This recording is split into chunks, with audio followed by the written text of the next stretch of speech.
Léon! C'est Léon! Le cri s'élève derrière l'homme de petite taille qui prend la fuite. Il court à l'ombre des pavillons. Les ronds de lumière projetés sur la chaussée par les candélabres sont ses pires ennemis. Il a commis une erreur. 2 même. Non, 3. Il s'est laissé entendre, voir et reconnaître. Maintenant, il lui faut faire de l'obscurité son allié. Il a déjà repéré le quartier et sait par quel souterrain s'enfuir. Il sème donc aisément ses poursuivants avant d'arriver à destination. Il bénit au passage la besace qu'il porte dans son dos et qui, une fois remplie, fait paraître le plus lourd des butins aussi léger qu'une plume. Essoufflé et transpirant malgré tout, il se glisse par la bouche d'égout et descend l'échelle avec une agilité surprenante.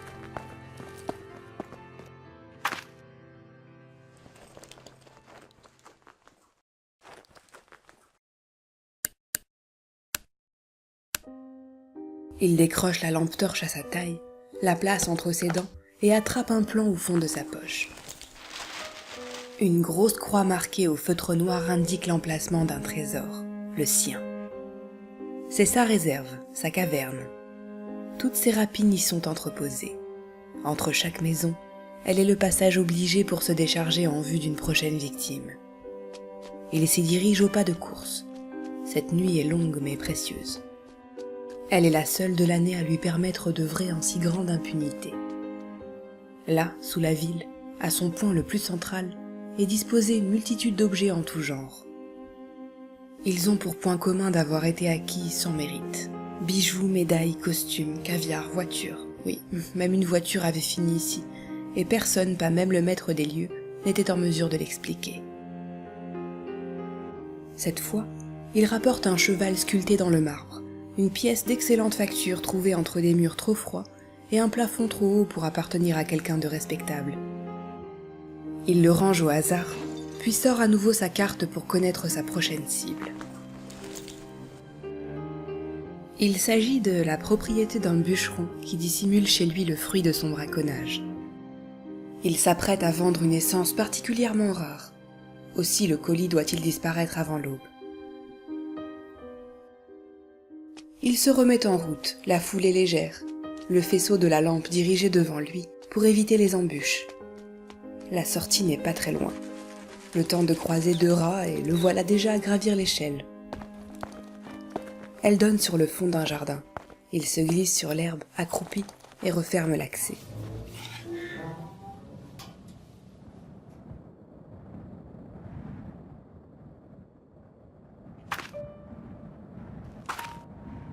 Ses gestes sont lents et assurés pour lui garantir le silence le plus complet. Toutes les précautions sont de mise. Hors de question de reproduire l'erreur du précédent larcin. Pas de précipitation. Cette nuit offre des scènes de crimes désertes.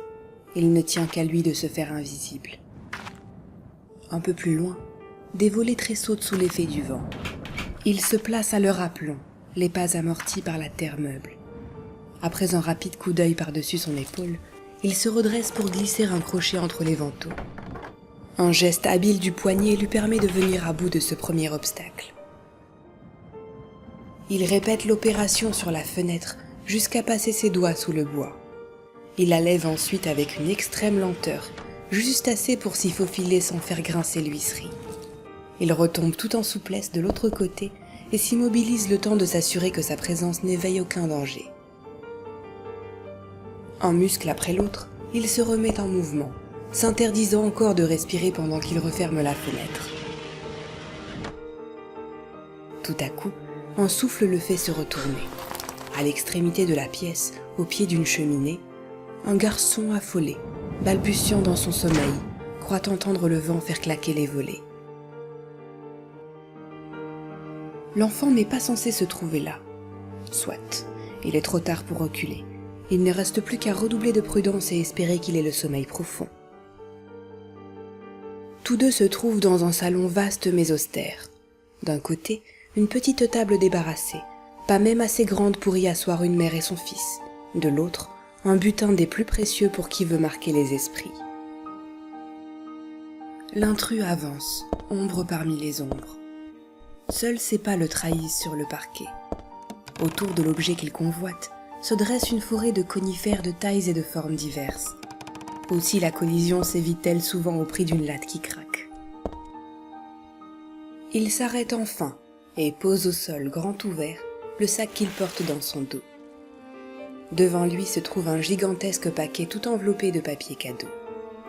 Il rit sous cape, satisfait, puis s'en saisit des 2 mains, toujours en silence, pour le faire glisser dans son escarcelle. Le colis disparaît sitôt, aussi vrai que s'il n'avait jamais existé. Un sourire se dessine sur ses lèvres. Il réendosse le sac et porte son regard sur le reste de la pièce. Ses yeux s'habituent à l'obscurité. Il s'arrête sur la cheminée à quelques enjambées de là. Sur la tablette, juste au-dessus du garçon endormi, des pains au lait et un verre de chocolat sont laissés à l'abandon. Son ventre, vide depuis trop longtemps, l'incite à s'y diriger. Ses pas se font plus feutrés encore. À 1 mètre de l'enfant seulement, il tend la main pour attraper le verre. Il s'essuie les lèvres avant de boire goulûment, puis le repose sur le bois du linteau. Il envisage alors les pains au lait. Il s'en saisit d'un, puis de 2, et se découvre un appétit si grand qu'il avale à grande bouchée, éparpillant de nombreuses miettes ci et là. La faim cède alors la place à la curiosité. Qui peut bien être l'enfant esselé en cette chaumière ? Il retient son souffle pendant qu'il se penche sur le visage innocent à ses pieds. Une paire de lunettes y est toujours portée. Effaré, il observe ses propres traits dans leur reflet. Que diable lui est-il arrivé ? Il ne se reconnaît plus. De longs cheveux broussailleux se devinent sous son bonnet. Sa jeune peau raffermie est ombragée par 2 sourcils noirs et épais. Son nez est fin, presque aquilin, et sa bouche rendue bien trop imposante par l'absence totale de barbe. Son cœur s'emballe. Un mal de tête le saisit soudain. Il se relève, mais tape son crâne contre le linteau de la cheminée. Il étouffe un cri, et nauséeux prend sur lui pour ne pas perturber le sommeil du garçon. Alors qu'il sonde sa blessure d'une main, son regard s'arrête sur un livre à moitié caché sous le drap. Son emballage est éparpillé tout autour, déchiré en d'autant plus de morceaux que l'excitation de la découverte fut forte. Le bras du lecteur assoupi repose encore sur la dernière page lue. En l'examinant de plus près, il s'aperçoit que le texte n'a ni queue ni tête. Non pas que les mots aient la tête en bas, mais plutôt qu'ils s'agencent dans le désordre, comme si les phrases se terminaient par une majuscule, que les sujets succédaient aux verbes, et qu'au dénouement se substituait une situation initiale. Tout doucement, il écarte le bras et s'empare du livre. Il s'amuse de l'ignorance de l'enfant, qui, pour patienter jusqu'au lendemain, s'est à coup sûr jeté dessus sans avoir la moindre idée qu'une histoire compte un début, un milieu et une fin, et que cet ordre est immuable, imposé même à la plus marginale d'entre elles. Il chuchote alors en le replaçant à l'endroit exact où il l'a pris. Fais une lecture d'homme ivre, et pour révéler la logique, pique donc ta curiosité, livre-toi au miroir des fins.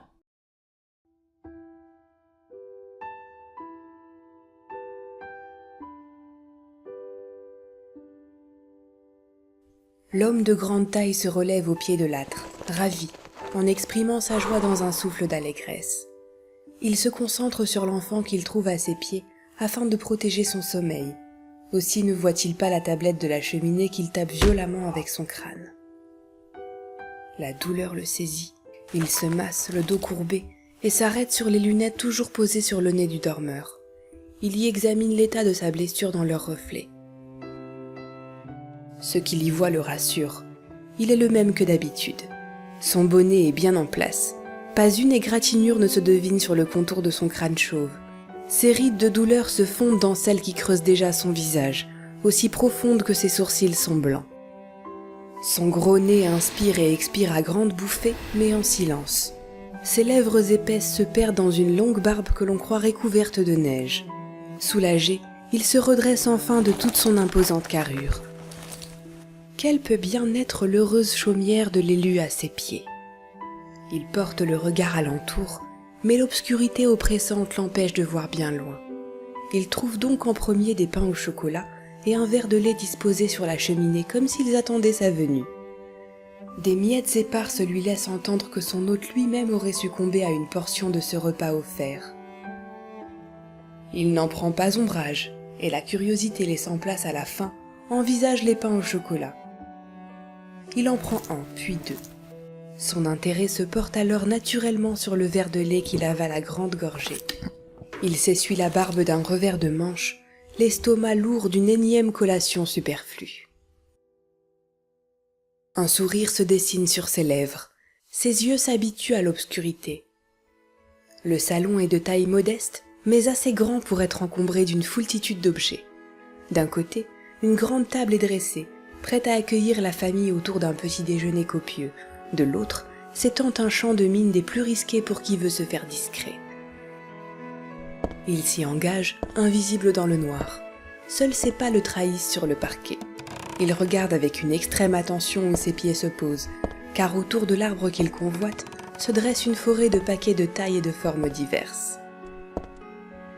Il les évite un à un, jusqu'à s'arrêter enfin au pied d'un gigantesque sapin tout habillé de guirlandes. Il rit dans sa barbe, satisfait, puis se saisit toujours en silence de la hotte qu'il porte dans son dos. Il la pose et l'ouvre en grand. Sans qu'elle perde de son volume, il en sort comme par magie un énorme cadeau et le pose sous les branches. D'un pas feutré, il gagne la fenêtre la plus proche. Son souffle se suspend le temps de l'ouvrir. Priant pour ne pas faire grincer l'huisserie, il en escalade le rebord et atterrit sur l'herbe, puis s'interdit de respirer jusqu'à ce qu'il ait refermé. Il se retourne quand, dans son dos, le vent fait soudain claquer le volet. Il jette un œil par-dessus son épaule, immobile. Entre les vantaux, il voit l'enfant se retourner dans son sommeil. Il sait toujours lesquels dormiront à point fermé pendant son passage. Soit, il est trop tard pour se montrer maintenant. Ne reste plus qu'à déserter et espérer qu'il se réveille bientôt. L'heure est désormais à l'audace. Il lui faut espérer reproduire ses écarts culinaires encore de nombreuses fois. Pas d'atermoiement. Cette nuit offre des occasions inédites de bonnes actions. Il ne tient qu'à lui de les saisir toutes. Un dernier coup d'œil alentour, puis il s'avance dans le jardin, faisant ployer l'herbe sous ses pas lourds. Une trappe se dessine dans la terre. Là est son échappatoire. Il se place à côté d'elle, et aussitôt, une échelle de corde tombe devant lui. Il la gravit pour rejoindre un traîneau lévitant dans le clair-obscur. Il s'assied à la place du cocher, attrape une lampe torche qu'il place entre ses dents, puis déniche une carte au fond de sa poche. Sur la voûte céleste, une discrète croix blanche marque l'emplacement d'un trésor, le sien. C'est sa réserve, son nuage. Toutes ses provisions y sont entreposées. Entre chaque maison, il est le passage obligé pour se recharger en vue d'un prochain don. Il ordonne à ses reines de s'y envoler au pas de course. Cette nuit est longue, mais précieuse. Elle est la seule de l'année où il a pour devoir d'officier et de récolter toutes les bonnes intentions à son égard. Là, au-dessus de la terre, à son point le plus excentré, est rangée une multitude d'objets en tout genre. Ils ont pour point commun d'avoir été mérités sans avoir encore été possédés. Colliers, médailles, déguisements, chocolat, cheval. Oui, même un cheval avait fini ici, et personne, pas même le maître des lieux, n'était en mesure de l'expliquer. Cette fois, il saisit le dernier de ses mains géantes. Un animal élevé de grès, un étalon d'élégante stature, bientôt entre des murs chaleureux et un sol rehaussé par le foin. Il le fait disparaître dans sa hotte, puis sort à nouveau la carte pour connaître sa prochaine destination. Il s'agit de la chaumière d'un bûcheron qui subit bien des actes de braconnage. Demain la menace sera plus grande encore, car il s'apprête à vendre une récolte particulièrement fructueuse. Son présent lui permettra d'y faire face, aussi doit-il être livré avant l'aube. Ses destriers l'amènent au-dessus d'un nouveau quartier. Le temps de croiser deux oiseaux, et le voilà déjà à dérouler l'échelle de corde. Il s'y accroche alors, la démarche alourdie de son nouveau colis. Le faisceau de la lampe torche droit sous ses pieds pour s'assurer de trouver le prochain barreau. Vaillant malgré tout, il se laisse glisser jusqu'au toit en se réceptionnant tant bien que mal. L'endroit lui est inconnu, mais il sait toujours par où faire son entrée. Il trouve donc aisément un accès, maudissant au passage cette hotte qui fait souffrir le martyr à ses vieilles vertèbres. Il progresse prudemment au-dessus des pavillons. L'éclat des étoiles qui éclairent les tuiles est son plus grand allié. Reste à respecter une priorité, 2 même, non 3. Être silencieux, invisible mais reconnu. Maintenant, il lui faut faire de la lumière son ennemi, car déjà il se faufile par la cheminée. Il chuchote alors, excité par cette nouvelle intrusion.